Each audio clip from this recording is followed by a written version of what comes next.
Hey there! In today's video, I'm going to talk to you about how to stick to goals and achieve success by practicing what's referred to as a SMART goal and also by learning the art of allowing. So whether you want to write a book or start a business or change your life or achieve happiness, these techniques are going to enable you to achieve success.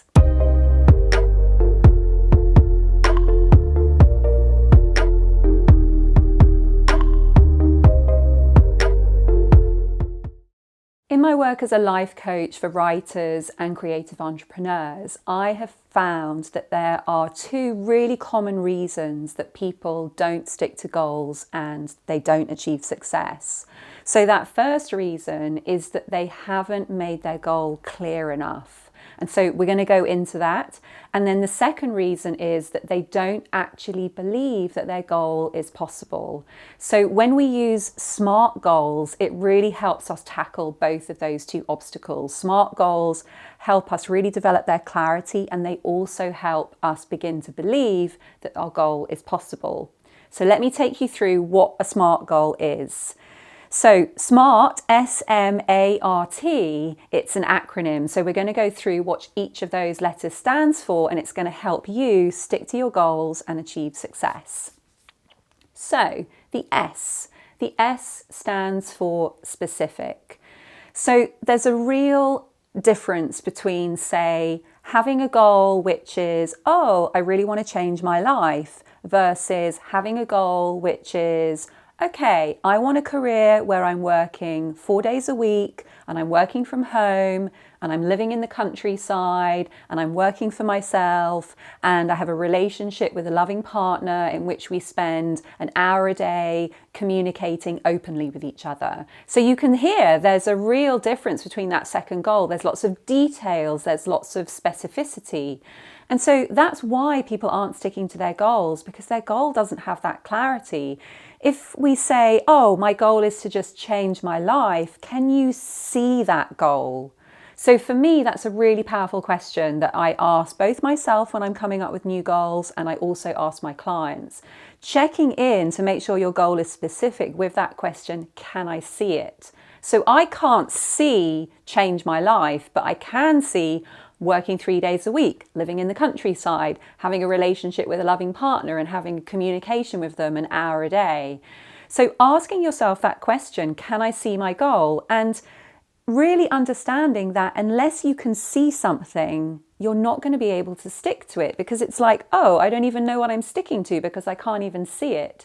So that S of SMART goal really will help you. And when you stick to that goal, you're going to be able to achieve success.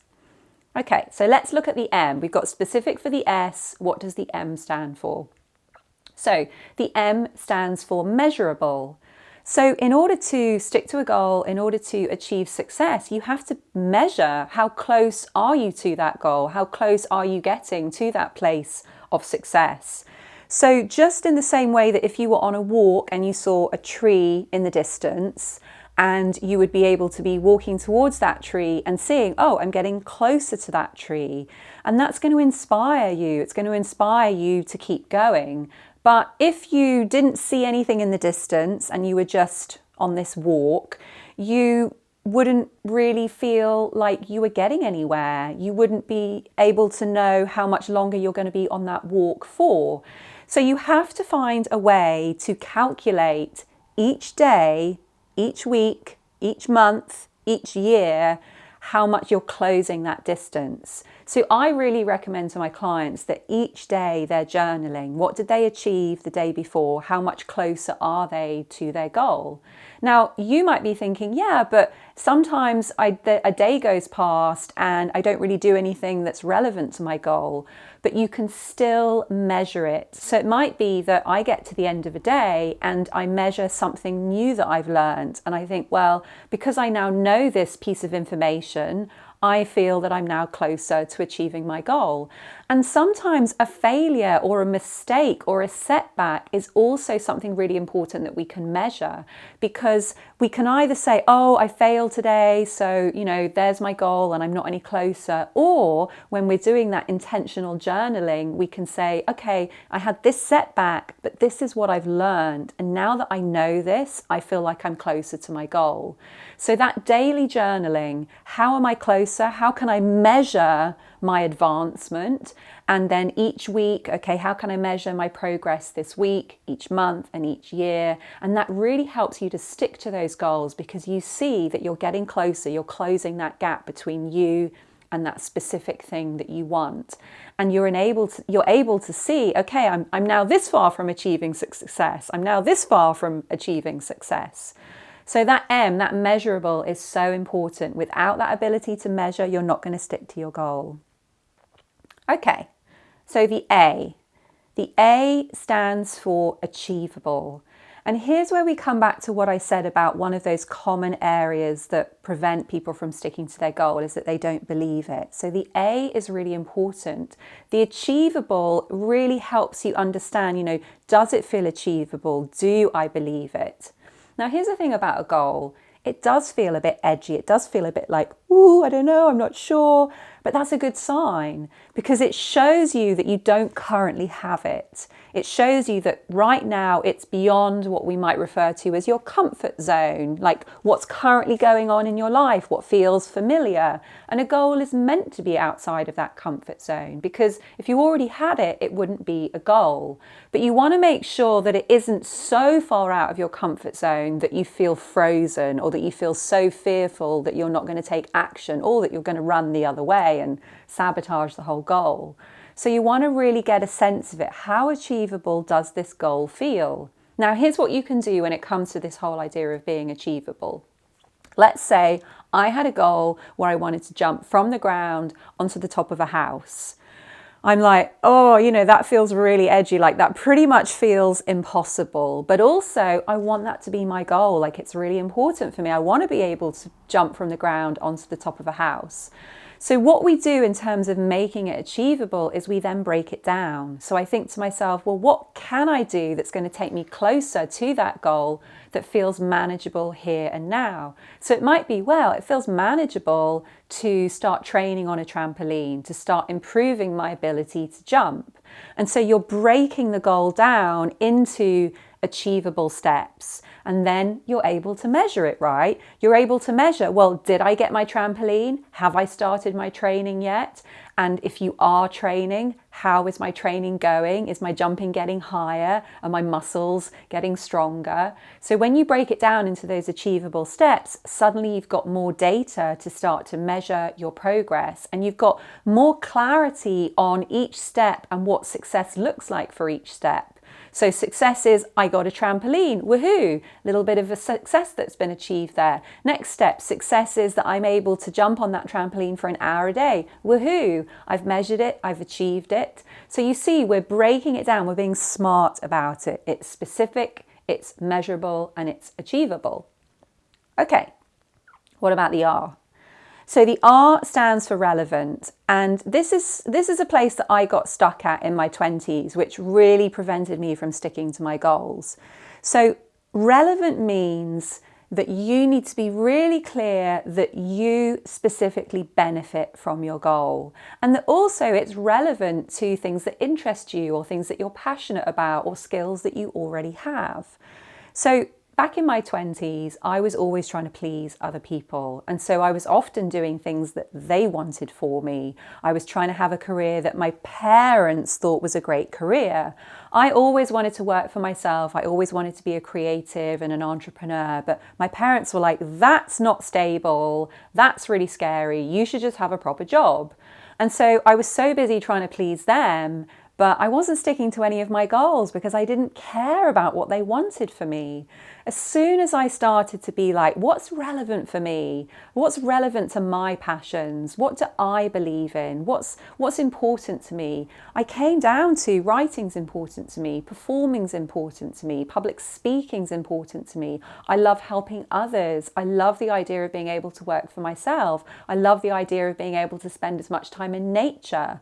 And as soon as all of those things came to me and felt really relevant to who I was as a person, I started taking action. And so I'm achieving success now because I'm running my own business. I'm running my own coaching program. I'm helping writers and creatives live the lives that they want to live.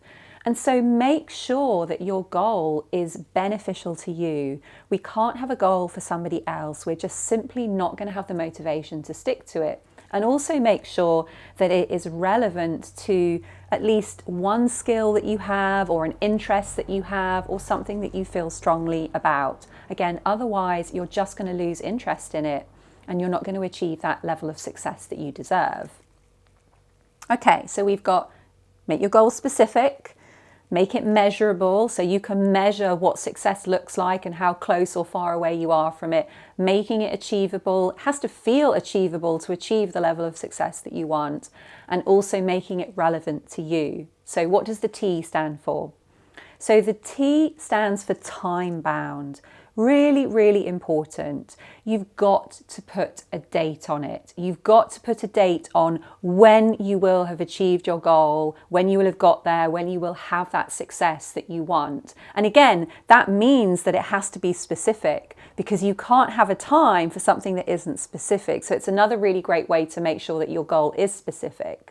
So I might be working with a client and they might say, I want to have a new client for my business. And I say, well, when do you want that? And they're like, I want that next month. When next month? You need to have a date in place. So for example, say I was running a marathon, but that marathon didn't have a finish line. What's going to happen the moment I start to get tired? I'm tired and I know the marathon doesn't have a finish line. So I'm like, I'm already tired now and I don't know how long I'm meant to be running for. Like, this sucks. So I'm not going to stick at it, right? So again, it's another reason people don't stick to their goals, because there isn't that end in sight, and they lose the motivation, or they start to lose interest, and they think, well, I don't even know when this is going to happen. So it just makes sense to give up.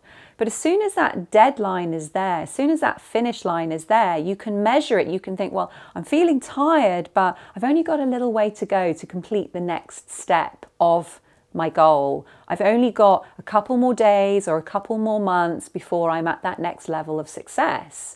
And so without that time in place, you're going to just give up. And here's the other thing. One of the reasons that people don't like to make their goals time bound is because they're like, well, what happens if I put a date in place and I don't achieve it? Here's the thing. No one's going to die. If I'm running the marathon and I get to the finish line, but I didn't run it in the time that I wanted to run it, I've got data, I've got information, so that if I want to do it again the following year, I can think, well, how can I change my training to make my time even better? What was it that slowed me down? So again, if you put a date in place, so I might be working with a client who says, I want to have a first draft of my novel by April the 23rd. April the 23rd comes and they haven't achieved that first draft, but they're like, I'm 3/4 of the way through. So now they've got something to measure. How long did it take them to do 3/4? And therefore, how long do they think they need to get that other quarter in place? And they've got confidence because they've got a result that they can work with. And it feels achievable because they can already see, I've got 3/4 of the way through and it's taken me this long. Therefore, I'm going to be able to get that final quarter done. So make it time bound. Otherwise, you're simply not going to stick to it. You're going to get bored if there isn't that end in sight.